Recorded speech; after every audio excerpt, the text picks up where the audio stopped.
beginning. Today we'll be talking, I'm going to look over that way a little bit as well, so I apologise about that. I'm going to be working on my eye coordination, but I'm a noob, so bear with me. Anyway, today we'll be talking about the Battle of Los Angeles, not the movie.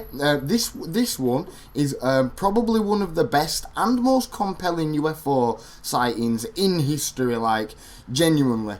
UFO as in something that can't be identified that is in the air though, like not automatically aliens, but maybe, but we'll get to that bit.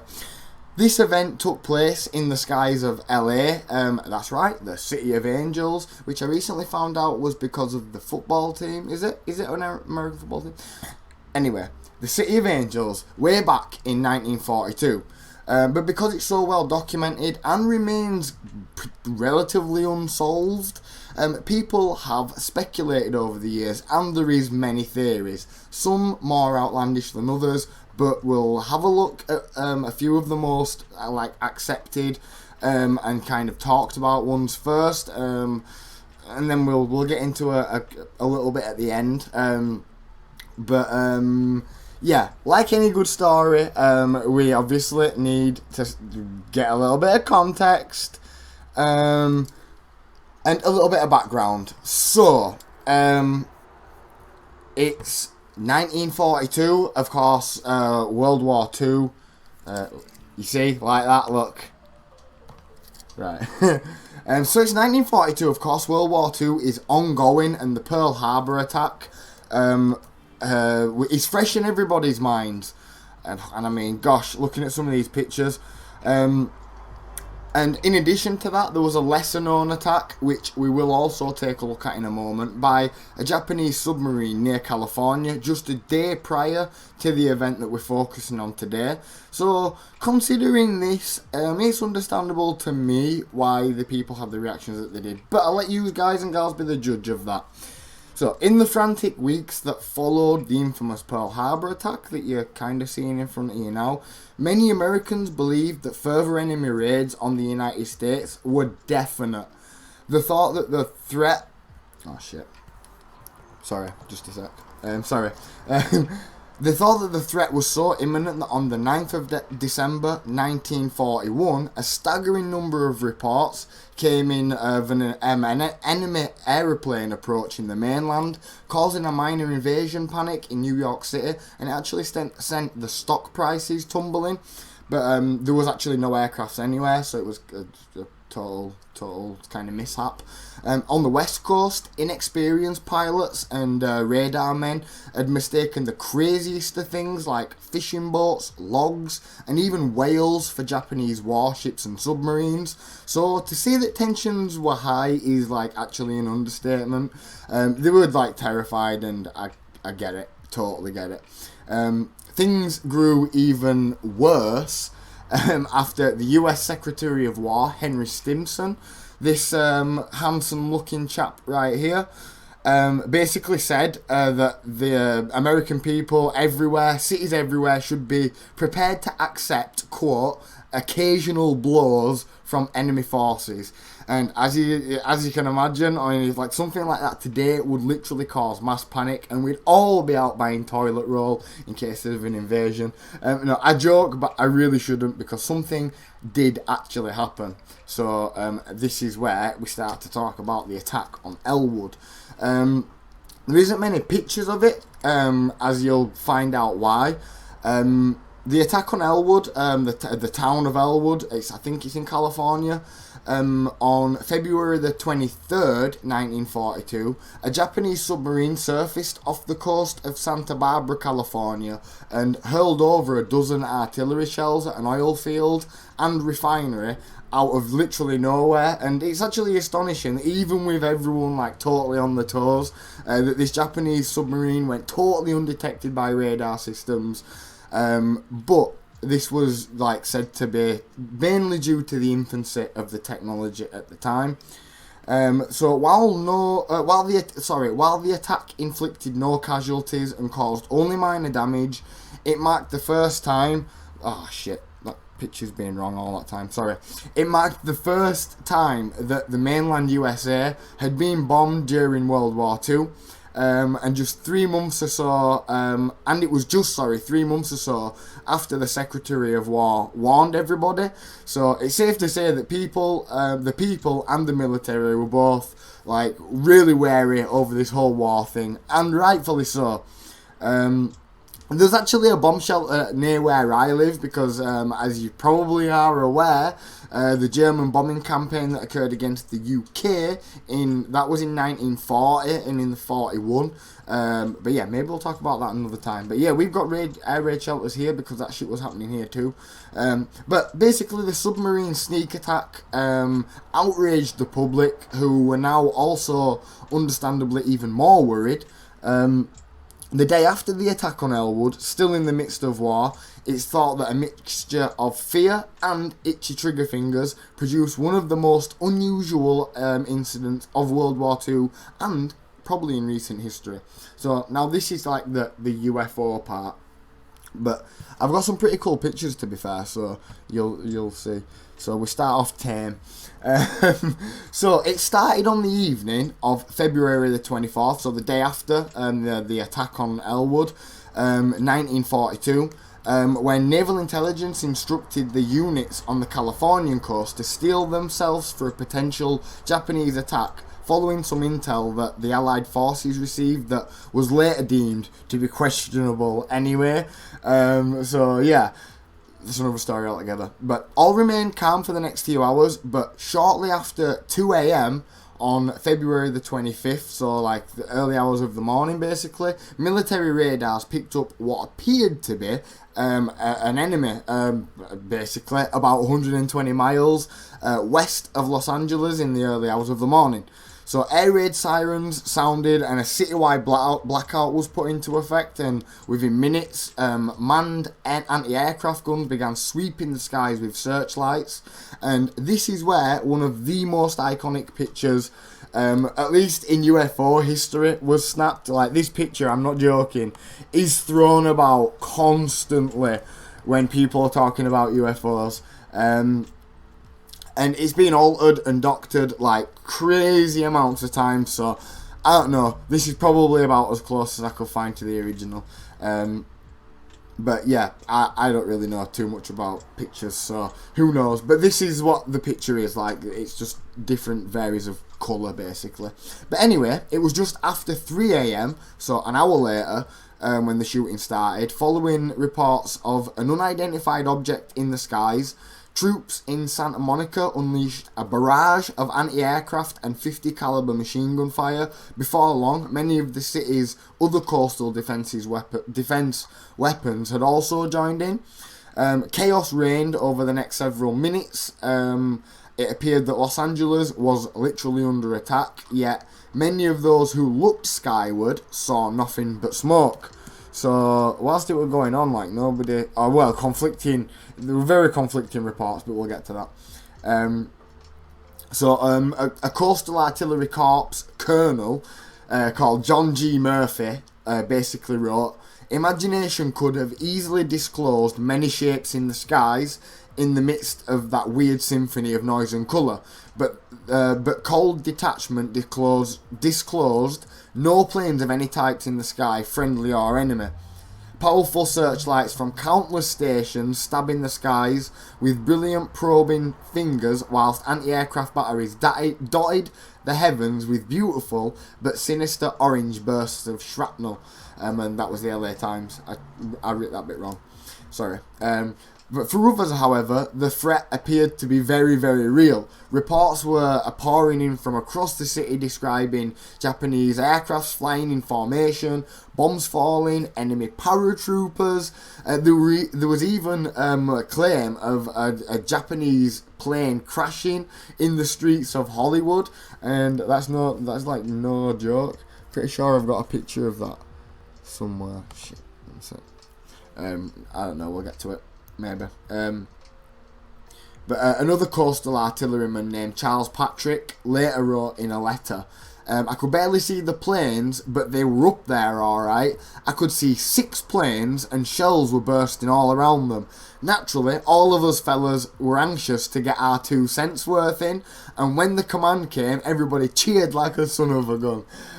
Yeah, I just thought that was pretty funny, so I put it in. It literally doesn't have anything to do with the story. I just think it's a pretty funny representation of army. However, the barrage continued for over an hour.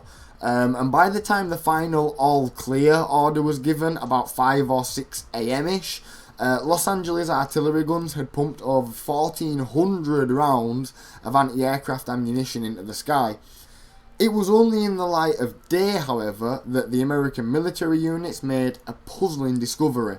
There appeared to have been no enemy attack, like literally no enemy attack. That's a close-up of it. So there was obviously converged on something, like they bloody seen something. Anyway, a statement from the Army's Army's Western Defence Command said, although reports were very conflicting and every effort is being made to ascertain the fact, it is clear that no bombs were dropped and no planes were shot down. So that's from like a Western Defence Command, like apparently high up. So ironically, the only damage during the battle had actually come from friendly fire. Anti-aircraft shrapnel rained down across the city, shattering windows and ripping through buildings. One dead explosive actually went off. It went flying off into a Long Beach golf course, and loads of homes and stuff were like destroyed by artillery shells. So whilst there was no serious injuries from the shootout, it was reported that at least 5 people had died as a result of heart attacks and car accidents that had occurred during the extended blackout. So yeah, I think that's pretty mad. But can you imagine getting woke up at 2 in the morning to that? Anyway, as you can imagine, over the next few days, the government and media outlets issued contradictory reports at best on what later became known as the Battle of Los Angeles. Secretary of the Navy, Frank Knox, which I unfortunately couldn't find a picture of, he basically dismissed the firefight as a false alarm brought on by jittery nerves, which totally could be true in fairness. But the Secretary of War, that same dude Henry Simpson, echoed the army in saying that there was at least 15 planes that buzzed over the city, or through or over the city. He even advanced the provocative theory that the Phantom fighters may have been commercial aircrafts operated by enemy agents, possibly hoping to strike fear into the public. But he later backpedaled on his claims, but there were still thousands of other military personnel and civilians who did claim to see at least one aircraft over the sky that night. According to to an editorial in the New York Times, some eyewitness had spied a big floating object resembling a balloon, while others spotted up to several dozen planes. So yeah, conflicting. The more anyone looked into it, kind of the more puzzling it got. So what actually caused the shootout over Los Angeles that night? One interesting thing that I did find out was the Japanese military later did actually claim, that they'd never flown any never flown any planes over the city, but they did use these explosive balloons, but apparently not during that time. So yeah, I thought that was going to be a long couple of paragraphs, but I thought I'd just get that one in there. But yeah, so because of all these crazy different kind of ideas and flipping theories that were going about, people kind of speculated, and it then became visits from flying saucers, extraterrestrials, government conspiracy cover-ups and stuff. But yeah, in 2021, literally nothing is off the table at this point, right? But still, the most logical explanation, in my opinion, for the firefight is probably the trigger-happy serviceman in fear of attack, in combination with the rudimentary radar systems that was known to produce false alarms quite a lot. But who knows? 40 years later, however, the Office of Air Force History outlined the events of the LA air raid and noted that meteorological balloons had been released prior to the barrage to help determine wind conditions. And then it goes. I was reading then, and it goes on to say that basically once they shot at it, it will have flown into pieces, and then that will have kind of caused the confusion. But I don't know. This detail was added much later on as well. So this is what I don't get. Why didn't they know that at the time? Surely they'd have said, "Oh well, we was releasing weather balloons." I don't know. What were people doing releasing weather balloons at that time? It was middle of a war and shit. So I don't know. One interesting bit of information that I did find though. Sorry, that was going to be a bit. Yeah, they launched 9,000 of these explosive flipping balloon things, but not one of them ever produced the level of mass hysteria that the previous incident caused either. So these were spotted, and it never there was never an hour-long shootout or anything. So I guess that's pretty interesting, but it could be a million reasons. So the question does remain. Was it aliens? We'll never obviously know exactly what even went on. There is so many conflicting reports, and people are still going back and retracing what happened and coming up with different things. But I did manage to find a couple of very interesting eyewitness testimonies. So I think we'll probably end this little show with a couple of their, as I say, eyewitness testimonies. So a guy called HC writes, and I've got the sources to these if you want to go check these out yourself, but he basically starts by saying, I'm a World War II veteran, just thought I'd let you know that I was an eyewitness to the event back in February 1942. I was 14 at the time, living in the Adams and Crenshaw area of Los Angeles. My family and I observed the entire episode through the large bay window of our home facing west. The air raid sirens awoke us at 2 a.m. There was a period of silence, and then the thumping of anti-aircraft fire. The northwest sky was lit up with bursting shells and searchlights. The action was moving south along the coastline, and he remembers distinctively the convergence of the searchlights reflecting off the bottom of some kind of slow-moving object, apparently flying in formation. But they seemed completely oblivious and impervious to the shells exploding around them. I was quite the aviation buff back then, as I am now, but I must admit that I had a devil of a time trying to identify the objects with the awe, excitement and speculation of the moment, the bursting shells, tracers, etc. I was surprised in the days that followed to discover that with all the aggressive firepower, there was no evidence that we had brought anything down. So that was a massive, really long, a really long one, but I just kind of took the bits out that was most relevant to us.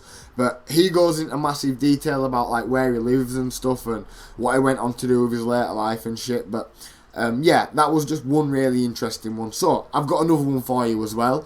So this guy's called Scott Littleton, and he starts by writing, I was an eyewitness to the events of the unforgettable February morning of 1942. I was 8 years old at the time, and my parents lived at 2500 Strand, might be saying that wrong, in Hermosa Beach, right on the beach. We thus had a grandstand seat. Whilst my father went about his air raid warden duties, my late mother and I watched the glowing object. Watched the glowing object.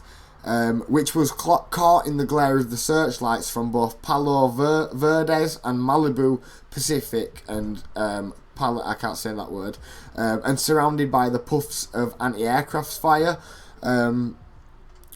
It headed inland over Redondo Beach, a couple of miles to the south of our vantage point, and eventually disappeared over the eastern end of Palos Verdes Hill. So I'm not from over there, as you can tell, so I don't know any of these places. But that's today. It's called Rancho Palos Verdes.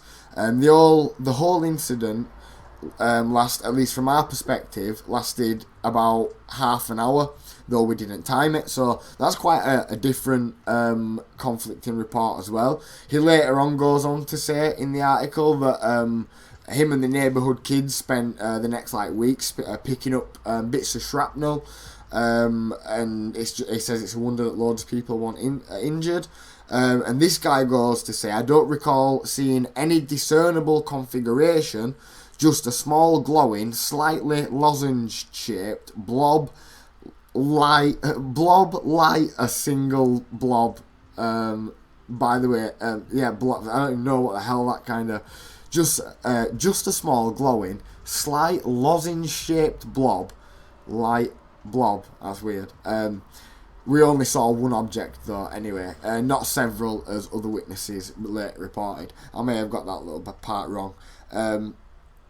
Yeah, so other than that, it's literally just kind of theories of people saying kind of stuff like it's aliens, and it definitely is, but I guess they're kind of probably the closest that we're going to get to a real kind of depiction of what actually happened that night, and yeah, conflicting reports. But ladies and gentlemen, that is the end of the stream. The end of the show, at least, not the end of the stream. I thought we could end by looking at a couple of these awesome crop circles. I've always wondered about crop circles, but there's such a massive incentive for people to do these themselves.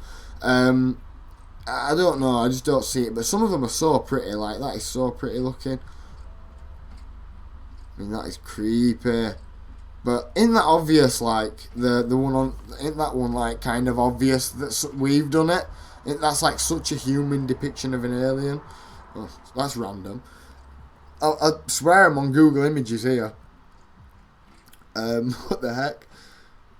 But yeah, there's some really beautiful ones, some proper, I mean, that is really, really beautiful. And they span over miles as well. But yeah, that's the end of the presentation, I suppose. Thank you so much for watching, everybody. I hope you enjoyed that. I butchered that in some parts there, definitely. It could have been better, but it could have been worse. Yeah, I added the last bit just earlier on today, so I really did mess up on the last bit. I apologise about that. The eyewitness part, I really mashed up on that bit. But yeah, I only just put that one in, so I didn't have a chance to read it. And it's really hard to read other people's writing.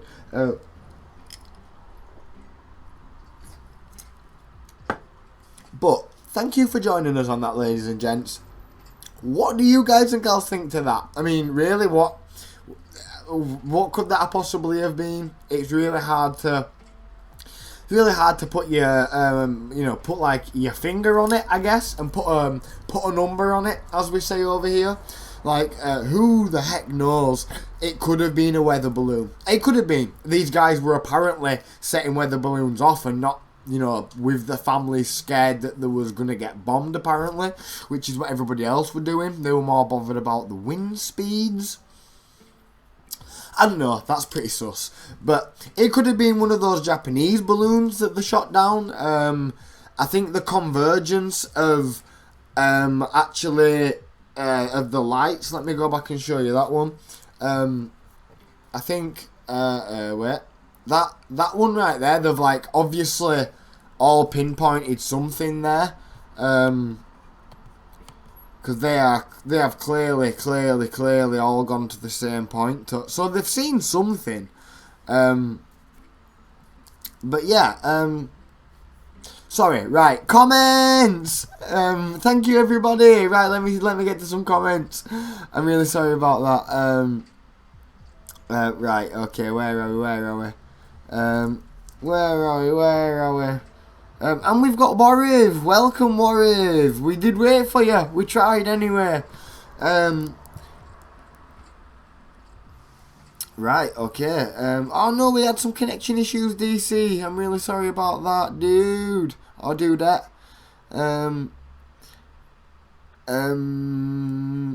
Sorry, every time somebody comments, it goes back down at the bottom. Right. Okay. I got a second notification for the stream where it is weird. That is weird. Hello, love. Hello there, upstairs confusion. Hello there, love. How on earth are you? Are you peanuts? I might be. How much ounce of weed do you smoke per week? I smoke like probably maybe about a gram a day, so about an ounce a month, probably. Yeah, about an ounce a month. I don't put a lot in my joints. Do you know one thing about my joints is you always get them passed back, so I always end up getting more stoned off of them. Yeah, I don't put a lot in my joints no more. I'm not shitting you. I used to put a gram in a joint. Now a gram can last me a long, long time. Like you don't need to put that much in your joints for sure. At least I don't think so. But if you want to do that, then you go ahead and do that. Don't let me tell you what to do.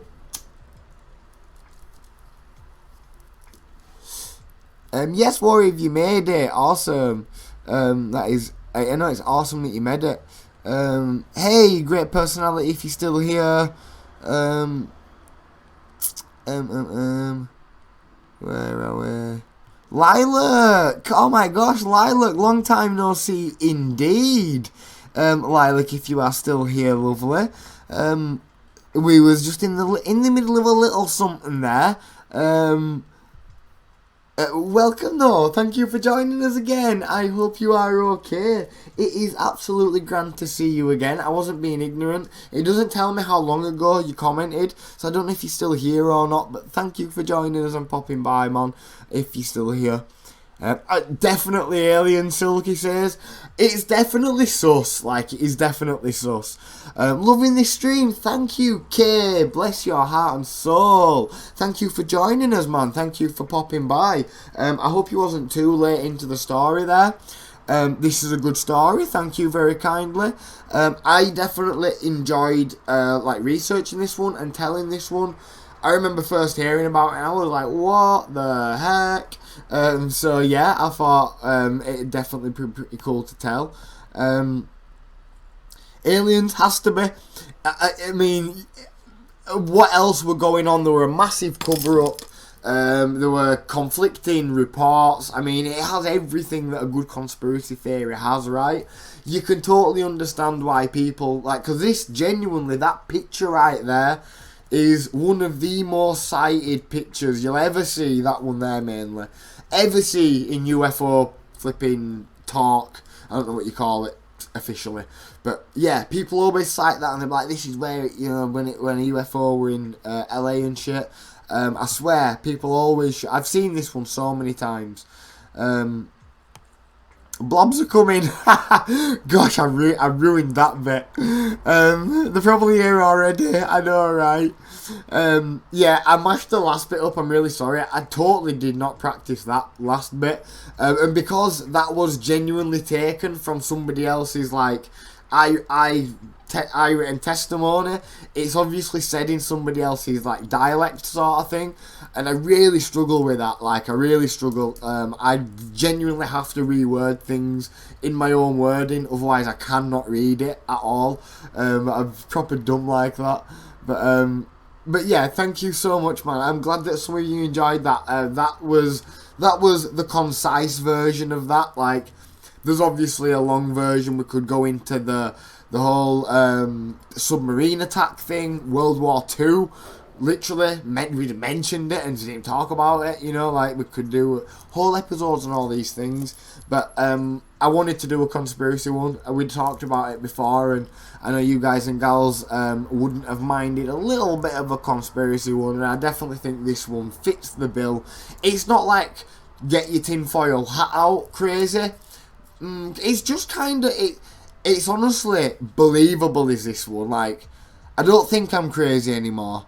I mean, I do question my sanity, so maybe I am a little bit. But I definitely feel like this one could be true. I mean, 1,400 shells of artillery, that's a lot of reloading. Like, they was not just shooting blindly. I mean, that costs a lot of money too, mind you. In the midst of a war, that's like, it's no joke. You know, when war rations and shit, people are having rations.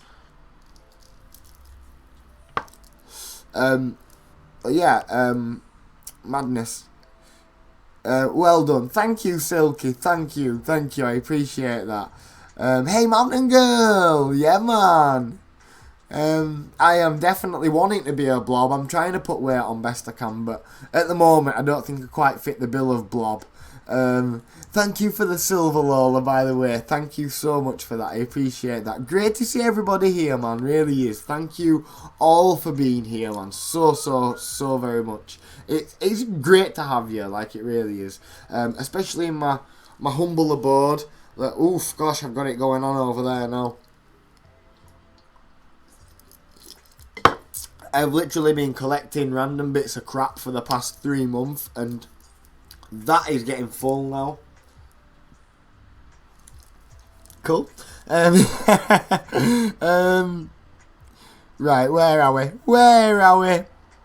You lot are crazy, man. You lot are crazy. I love it when you talk amongst yourselves, though. It's so cool to read. It freaks me out that people in the middle of places like Africa who have claimed to have seen things depict similar things looking UFOs / aliens. Yeah, and do you know the UK, Todmorden, actually, I didn't go into this, but there was a very famous abduction that happened in Todmorden. I'll read you it.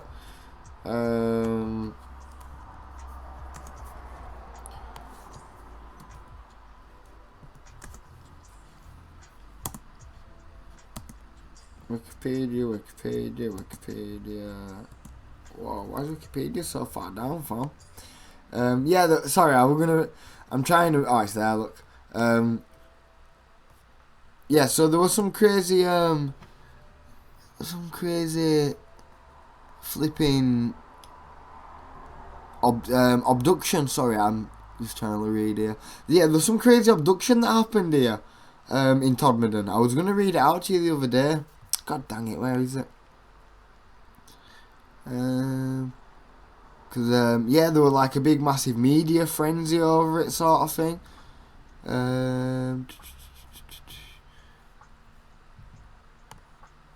Strange but true. The UFO claims in Todmorden area. The program included a closed surgery. Harold Shipman? Oh, no way. Shit. Harold Shipman with that, sorry, like, I really shouldn't be doing that in the middle of a stream, should I? Yeah, Harold Shipman with that really nasty doctor that killed loads of people. But right, sorry, let me get to some comments. Where am I? But yeah, there is so many popular claims, there's been loads of sightings over here. Me and my dad actually seen one. It was probably about 4 or 5 years ago, and I'm honestly going to try and find this tonight, because somebody on Facebook at the time had shared it. My dad found that somebody had like took a video of it from another local area, and yeah, we thought it was a shooting star. They were like this crazy green thing, this like crazy green ball. So yeah, really weird. When they've never been exposed to our medias. Yeah. Oh my gosh. Do you know what story I'm going to tell you next time? The story of that dude. You may have heard of it before. The story of that dude who basically went round saying that he was in contact with aliens and shit, and he was in touch with aliens and spirits and blah blah blah. And they basically called him out because he said he can call upon aliens and like they'll come down and abduct him and shit. And he basically said to a news outlet, "You tell me when, you tell me where, I will come out and I will call upon an alien upon a ship, and they basically went out somewhere with this news camera, and they literally caught a glowing orb in the sky. It were mental.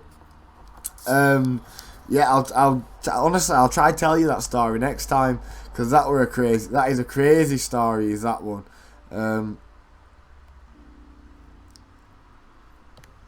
Right, where are we? Sorry, when I go quiet like that, it's because I'm trying to find where I've got to on the chat. This is exactly the kind of stuff I like. Great job, Kez. Gonna read up on this. Yes, that is what we like to hear. I mean, honestly, I'm not here to give you the full rundown because that would take far too long. But you can definitely and I mean, I will always post the scripts afterwards if you want to read through. They do include sources. So yeah, if you ever want to, even just one person wants to read through it again, I can always send you the script and you can read through it and, you know, do your own research because it's hella interesting. One video that I would recommend is a video by Lemino on YouTube. It's a really good video about this. It's relatively similar to kind of what I told, but his is just the official story sort of thing. So not many of the off-spouts that we had in there. But it's a really nice animation as well, so that's a really good video to watch if you're interested in this. But reading about it's always better. I ended up finding a really cool blog. I can share that with you if you want, Warrior. And it was loads of eyewitness testimonies, and a lot of them basically said that they'd not seen anything.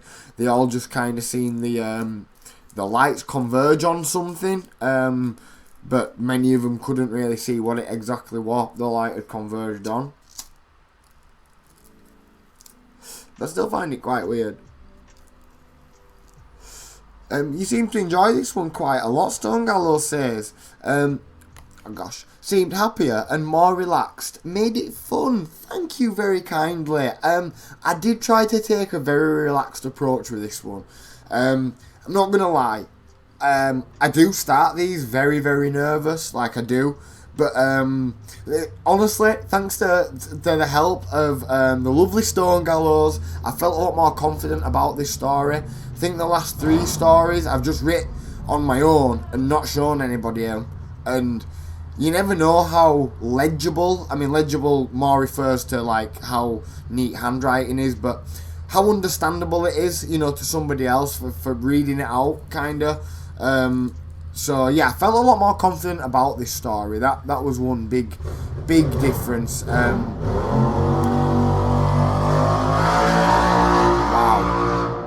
that ain't noisy at all. It's not like it's nearly 9 o'clock at night or anything. It's still bright outside though, isn't it? I was gonna wait until it was dark, but it's nearly 9 and still dark. It's still not dark. But thank you, Kay, with the bravo. Thank you very kindly.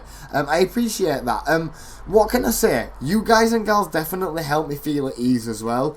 When I see you lot here, it makes me feel way better. It makes me feel more comfortable. I am quite confident in reading, at least something that I've read before. Obviously I've read this, I've practiced this. I've not just kind of done it in one day, which one time I'm pretty sure I did do one in one day and performed it the next day. So this one went through a lot more of a vetting process, so I was a lot more sure about parts of this. It is, and again, this one is very well documented as well. The radioactive one, if you remember that one, there is no videos about that. There's literally a Wikipedia thing and then kind of just some really obscure references to it. So I really did kind of pull that one out of my hat, sort of thing. So they won't be as interesting as these ones because there's a lot of official reports, eyewitness testimony, news reports and stuff. We had better visuals. But yeah, thank you, man. I'm glad that it come across that I feel a bit better, because I definitely did feel a little bit better on this one. Yeah, for sure. And it's definitely due to everybody's help. Right, I've lost where I am on the chart. Right, a bit further down than that. Let me just mark that. Right, so Popcorn, sorry if this was ages ago, asks, Do you think the reason people can witness UFOs or be abducted in public without anybody else seeing is because they're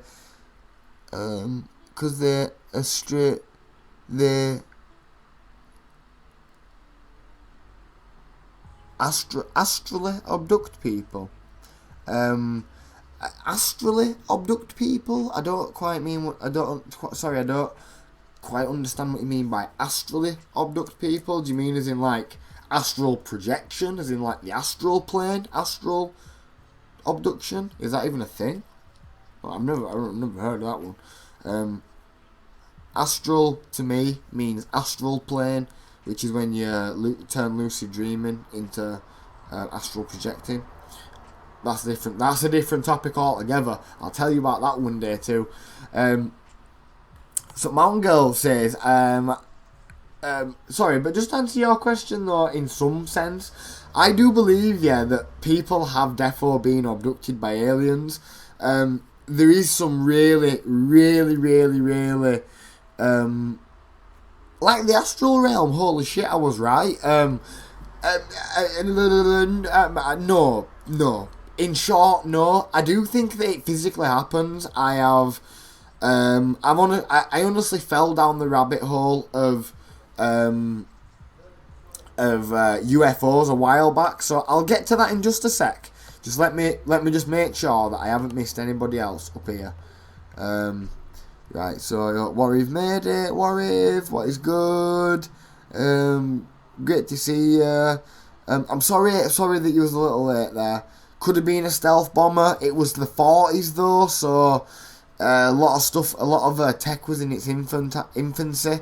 You finally see my face. Oof. Well, I tell you what, matey, you need to get yourself round here more often, because I'm always showing off my ugly mush. Always. You can't get enough of it these days. Right, I'm only joking. But yeah, welcome. Yeah, I know it's not very outstanding. The voice may make you think that it's outstanding, but it ain't. It's just I'm just regular old me. But it's great to see your name. So thank you for joining us again. What do y'all think about? Sorry, Mountain Girl says. What do y'all think about Japanese space trash hurtling towards Earth? Or is it from China? Can't remember. I think Space Junk is from China. Yeah, it's becoming a real threat, and it's space junk. Especially with Musk wanting to launch like thousands more satellites in the next 10 years and shit. Which are basically gonna be obsolete, and then eventually stay up there and do gosh knows what, which I think is pretty mental. But right, if there weren't the war happening, do you think The View would be on this UFO? What a dummy. If there weren't the war happening, what do you think The View... What do you think The View would be on this UFO? Right, so that's a very, very good question. So without the war, I think this would undoubtedly be a case of at least a very real UFO sighting. And I don't mean UFOs in actual like green aliens, like unidentified flying objects. Then it could be a whole host of things, like it literally could be anything. Especially during that time, it's actually quite crazy the amount of shit that was going on around that time, like the Manhattan Project and all kinds of crazy shit that were going down. Operation Fishbowl, Operation Dominic, Operation Stargate. All these were like 40s to 60s, where they were doing like high altitude nuclear testing and shit like that. That was more in like the 60s, 70s. But yeah, they've done like all kinds of crazy shit, you know, over the years. So it very well could have been something like that. But I do think the war had a massive influence on this being at least discredited as a UFO, because they've come out obviously and said like it were jittery nerves and it was just like a mishap. So I don't know, man. It's a good question. That is a great question for sure. I definitely think that the picture is very compelling because there's no doubt that they are converging on something. And I mean, these are all independent searchlights, mind you. This is the 40s and there were no algorithms all, you know, coordinating this shit. These were all people that were effectively manning this searchlight and actually shining it at something, I guess. Or, you know, at least doing it via a machine. But it was man done, like, you know, these wasn't getting pointed at it by accident. So there was definitely something up there, right? I think the fact that the Japanese did use these balloons as like as a way to attack the mainland, I think that is also a very interesting tidbit. It at least proves that at some point there was setting off balloons that the Americans wouldn't have known about. So that's a theory. I mean, maybe. But I think one thing's for sure, the war definitely had a heavy implication on how that story was interpreted. Because at the same time, it was a very, very bad time. Like, war was kicking right about then. The Blitz had just happened. It were bad. It was bad then. 42 was a bad year. So yeah. I hope it lands in the ocean and it doesn't hurt anyone. Sounds kind of scary. Yeah, for sure. Like Warriv said, it would have made it 100% a lot harder to cover up. For sure, if it wasn't for the war. Yeah, that's for sure. That's for sure.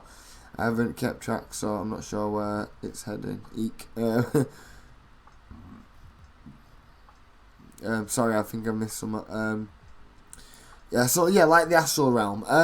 No, I don't particularly think that people can get abducted in the astral realm. I've never particularly experienced anything like that. I've never had like I guess like a drug-related psychedelic experience. I have had a near-death experience, but seriously, that is best described as falling asleep. And I'll tell you the exact time, in fact. I was basically in a room with some people, and I'd done a particular thing that had then caused me to slip out of consciousness, let's say. And the best way that I can describe it is 1 minute I was sat there and I was looking at this guy, he was talking and I was talking, and then I started to feeling like really weird. I had a little drink to try to make myself feel a bit better, and then I felt myself like slipping further and further, and then I was blinking, and then my eyes just shut, and then I'm not shitting you, within this moment I had this really weird little thought of, wow, isn't it really crazy how I've got my independent brain in here thinking and doing all this crazy function, and then there's this other guy here and another guy here that's all got these crazy, and I don't know, it just felt like I just felt some kind of really weird sort of I guess like connectiveness. It were really weird, man. I don't know, I just felt kind of out of body, I suppose, and I just but it wasn't like I was looking down on anything. It was like pure black. I can only remember pure blackness, and then waking up and being sick and saying who was sick. Because yeah, but yeah, I don't know. I think the astral realm is probably different to that, but I don't know. Sorry, Mountain Girl. See you later, Mountain Girl. Take care, lovely. I will see you in the next one, hopefully. Thank you so very kindly for joining us. I'm really sorry if I was late on that, Mountain Girl. Gosh, I'm such an idiot. Right, where are we? Please, that'd be great. Oh, yes, that'd be awesome one. Lucid dreaming. Always been fascinated by it. Yes, and do you know what? I actually read an early book. I can't even remember what it was called, but it was like almost like a guy's astral projection kind of dream journal. It were really bizarre, but this is what got me with it, because the basic theory behind astral projection and lucid dreaming is that everybody does it at some point. Lucid dreaming is when you wake up within a dream and kind of realise that you're in a dream, so you kind of wake up without waking up. This is where a lot of people experience sleep paralysis, where they're kind of awake but can't open their eyes and can't move, but they are like kind of awake. But there's a next stage past lucid dreaming called the astral projecting, or the astral plane, as Popcorn says up there. Sorry. And the astral plane is effectively like they call the astral body, so it's like you basically in the real world, kind of like just interacting and jumping around. So the back of this book, the blurb of this book basically said, like, and this is what hooked me with it: have you ever had a dream as a kid that you remember, like, you can remember it and stuff, and you can remember it happening, but when you remember it, like, you kind of know it's a dream, but at the same time, you're kind of not sure about it. There's just this weird feeling about it, like, yeah, it was definitely a dream because I was doing dream-like stuff, but, like, was it a dream, or was that a real memory, or was that a dream? Because I've definitely had that, and I'll tell you exactly the dream. It was a dream where I was basically in my house and I was jumping down my stairs, all of them, but I was floating down the full flight of them, and it's common when you're a kid, apparently, that you astral project, and pets do it too quite a lot.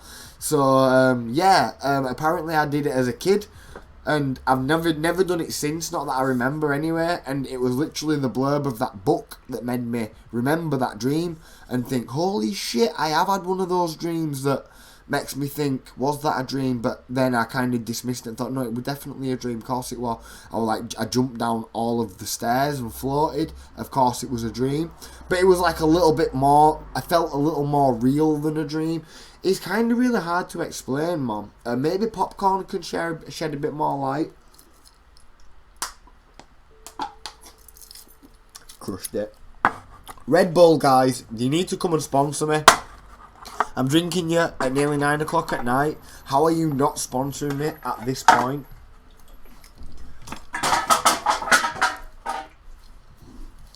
Right, we'll fix that in a minute. Right, sorry, let me get to some comments. Let me catch up on comments now. I'm going to catch up on comments. Man's going to catch up on comments from. Right, so we've said bye to Mountain Girl. Lucid dreaming. I'll get to work on a lucid dreaming one. Like I say, man, any suggestions, guys and girls, if you feel like I will do them justice, then hit me up. I swear, I am constantly writing scripts, and any new ideas are great. I've got a few on the horizon. This one kind of came out of nowhere, to be honest with you. I just kind of thought of it one morning and just thought, yo, let's do that. I started working on it, and I do that quite a lot. So I have got another few projects in the works. I may possibly do the French Revolution one again, but we can actually have a conversation about that at the end. But yeah, just a sec.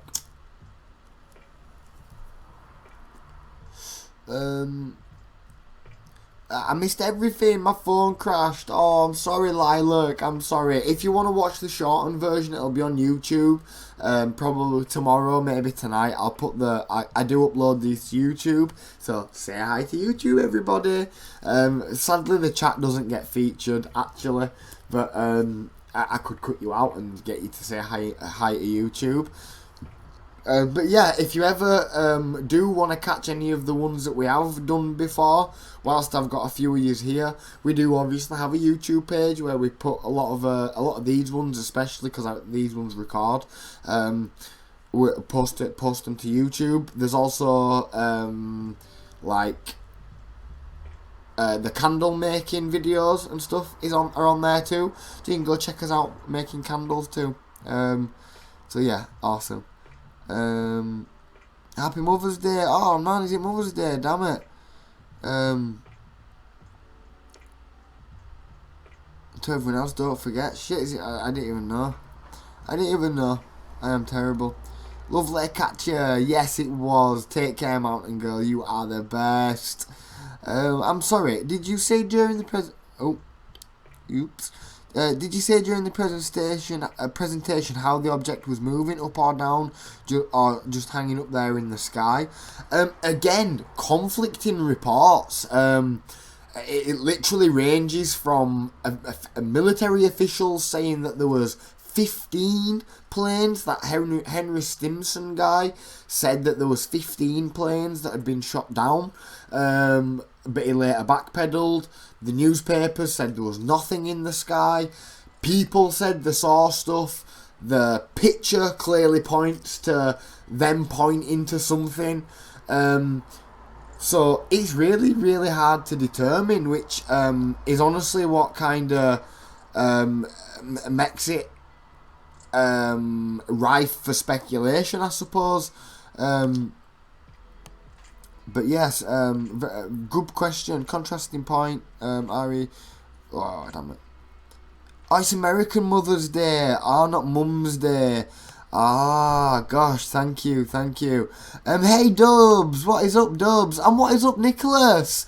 Nicholas, he's back. Welcome. Sorry, ladies and gents, you are at the end of the stream now. We have finished the Battle of LA. I'm really sorry. You will be able to catch the shortened version, just the story that we've done, on YouTube probably tomorrow. KezStreams or Cloud-Surfer, come and give us a sub. We'd love to have you there. But yeah, I'm really sorry we're at the end of the stream now. But good to see you, Nicholas. Welcome. Welcome to my humble abode. I'm sorry about the camera quality. I'm going to work on that. But yeah, thanks for joining us, everybody. I used to get sleep paralysis bad.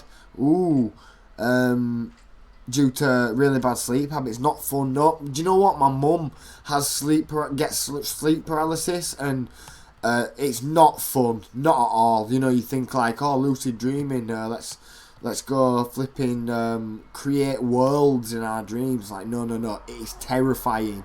My mum's recounted many sleep paralysis stories to me where it sounds simply terrifying.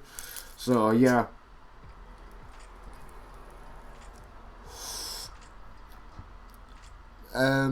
Right, where are we? Sorry.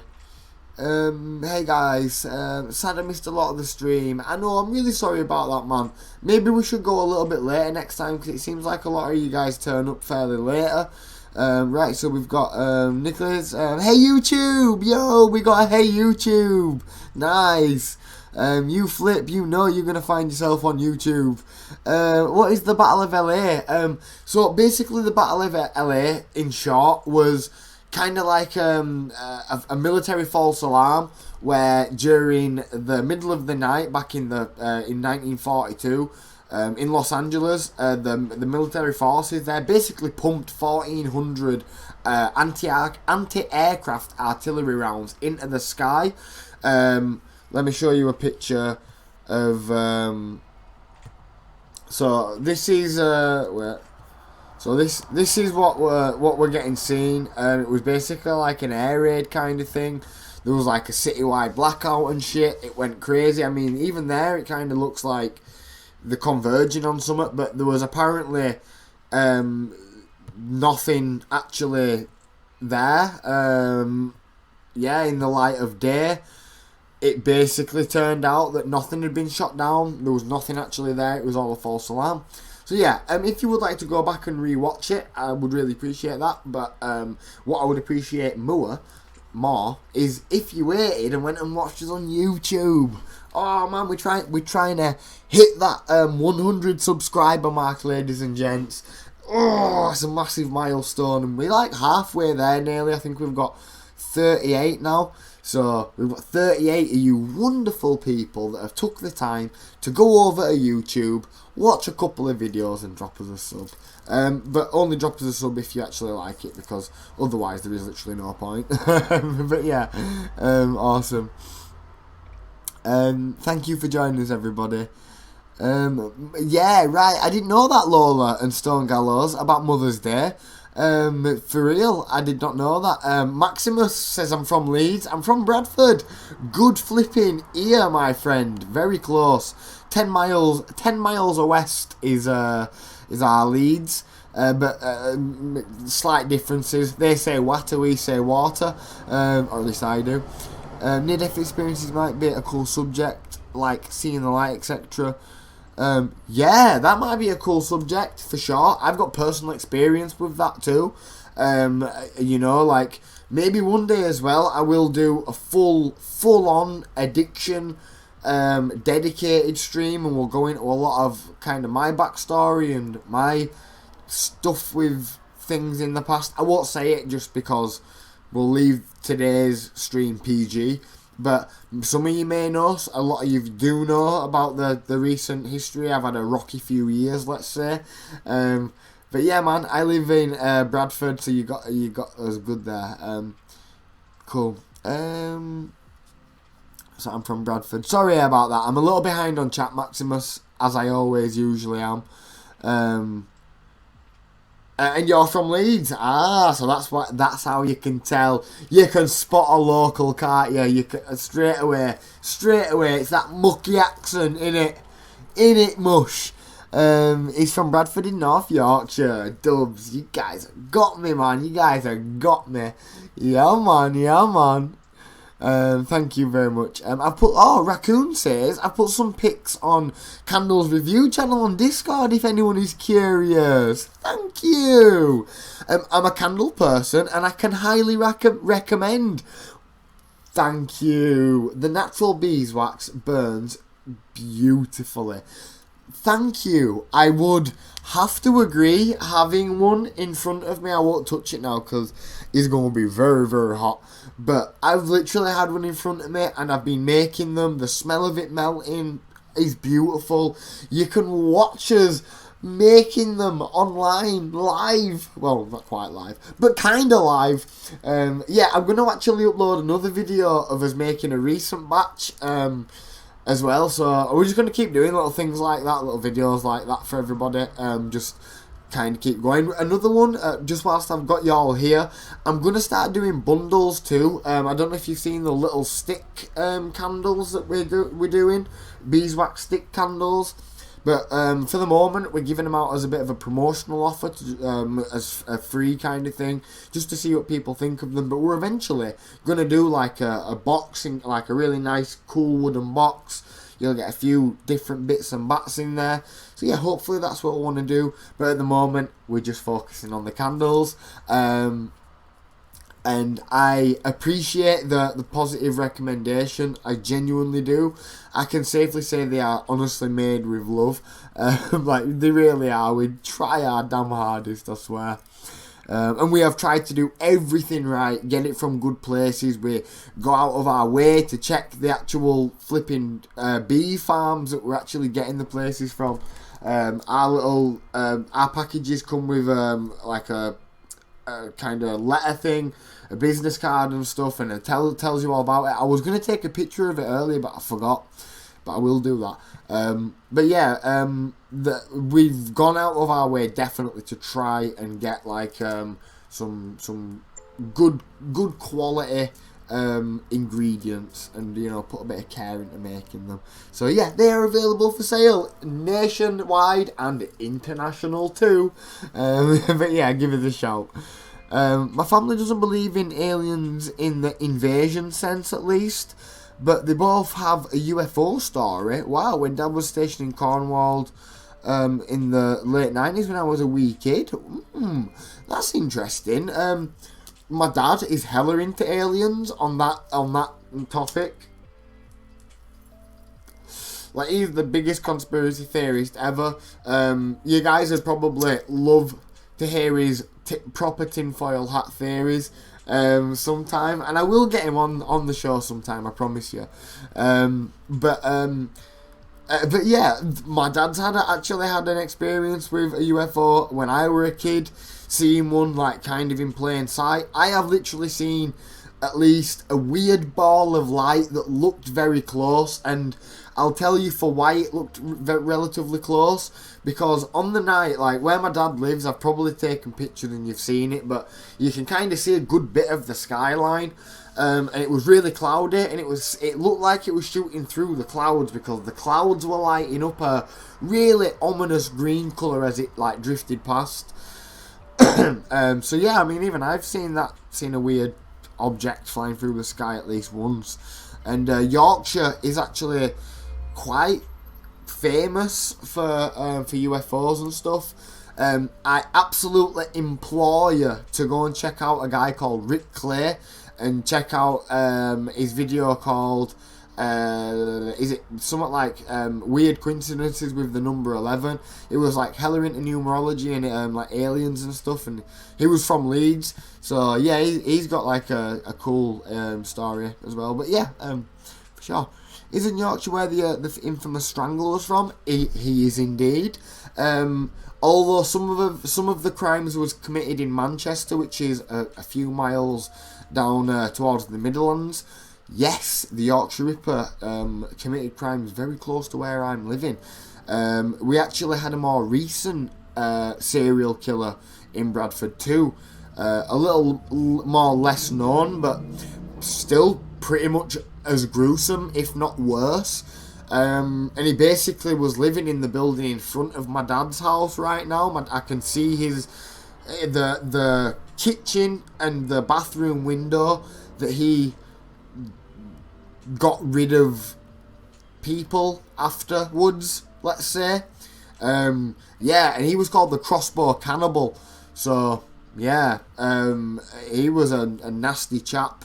And another little interesting tidbit, I've actually bumped into one of Peter Sutcliffe's relatives. I think it's his nephew.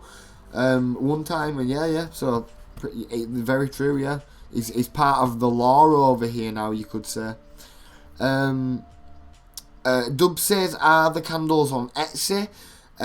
Not quite on Etsy just yet. Just kind of handling them privately. We are working on building a website, and I think eventually we will probably do an Etsy store. But for the time being, like, Etsy is going to charge you more. Like, they're going to put on a little bit more than whatever it is going to be. So ideally, you'd want to just buy it off of us anyway. So yeah, man, like, hit me up, DM me if you would like some. Everybody's first order comes with a free gift or two. We also have some authentic Yorkshire stone that we're giving out as well, along that we actually found on a stream, along with your orders if requested. We do ask for a little bit more for the shipping because it adds a bit more, but yeah, it's cool. I do definitely recommend beeswax candles though. If you're a candle person, beeswax is definitely going to be something that you like. The glow that it emits is beautiful. The way that it kind of makes the air feel is beautiful. Beeswax has been used in aromatherapy for literally thousands of years. It's been used for making candles for the longest time. So yeah, man, beeswax candles are cool, man. Which honestly is why we decided to start making them, because I genuinely don't mind selling them to people, knowing in good faith that they are made with love and they are decent products. Like, genuinely. Like, any beeswax candle, I ain't just mine, any beeswax candle beats any Yankee candle all day long and twice on a Sunday. Like, genuinely. Them Yankee candles are actually bad for the air, apparently. Maybe we'll do an episode on that one day as well. Right, where are we there? What if you walk past each other every day? Maybe. You like Peak District? Yeah, the Peak District, Lake District, beautiful part of Yorkshire. We'll be visiting there at some point, man. Visit New Mexico, maybe you could meet an alien. Do you know what? One day, I would love to live in New Mexico. That'd be my probably dream place to go and live. New Mexico is awesome.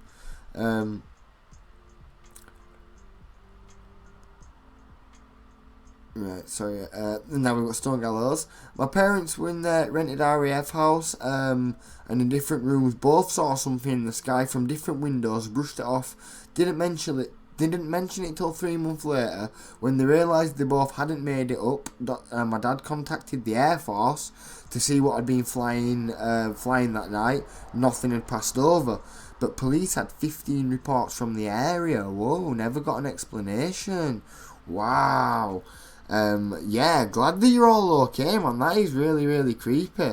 Is New Mexico where all the reports are? Yes.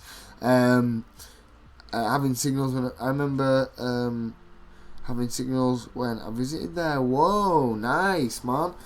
Yeah, New Mexico's kind of famous for UFOs and stuff. And there's all kinds of crazy stories. Like, I would love to explore some of these abduction stories. Like, not some of the crazy ones that are just, you know, from like nobodies, but yeah, there's quite a few reports. Roswell is famous for it. Yes, and do you know what it is? I genuinely believe that this incident here later went on to influence Roswell as well. Because after this, like, UFO fervor was definitely in the air. Like, you know, UFOs were big talk around the 40s, 50s and 60s. Due to things like this, then Roswell in 47, if I am correct. I think 47. But yeah, Roswell is definitely quite famous, for sure. Yeah, like, and honestly, maybe we'll do an episode on Roswell too, because I would love to do that if you guys and gals would let me and sit here and listen to it. That'd be flipping grand. But ladies and gentlemen, it is getting late for me. It's 9:05, which is 3 hours past my bedtime, might I add. But what can I say? I've had fun, and we've definitely sparked somewhat of a conversation here. But anyway, sorry. Stone Gallows says I'm never one to miss a comment. I'm a gal of science, sadly, so I believe in extraterrestrial life, but not aliens. The stories are fun, though. My parents can still draw the UFOs.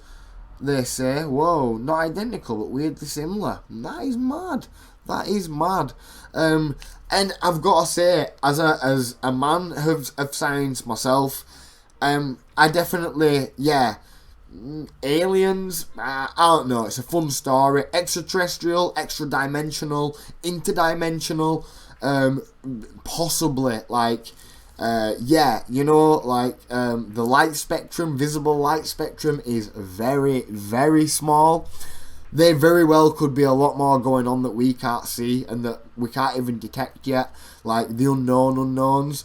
We could literally find out in 20 years that shit is a simulation. Quantum mechanics is already kind of proving it. There's a Netflix thing called like The Beauty in Code or some shit that I watched one time, and it's only like a 3-part with Professor Al-Khalili, if you've ever seen that guy before.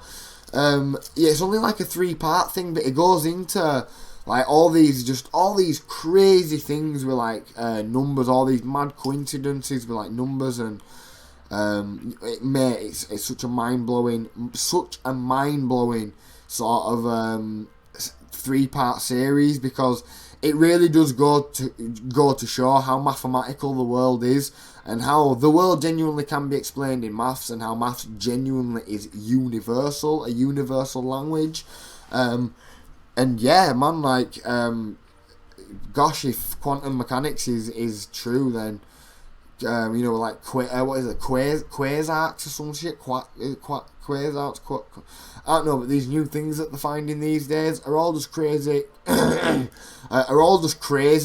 things that if you'd have said 50 years ago, you would have been locked up for, literally, like they would have locked you away for that shit.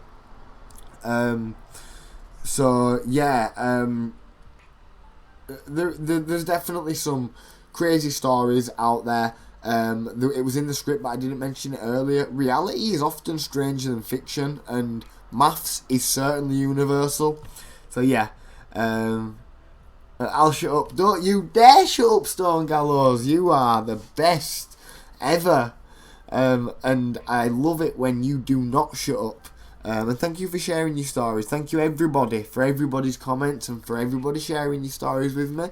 I wanted to spark this debate, although it's not a, alien story, alien-centric story. I think we got a cool story and then got to talk about aliens. I'm not going to lie though, I'm absolutely raw off at this point. I'm out of Red Bull.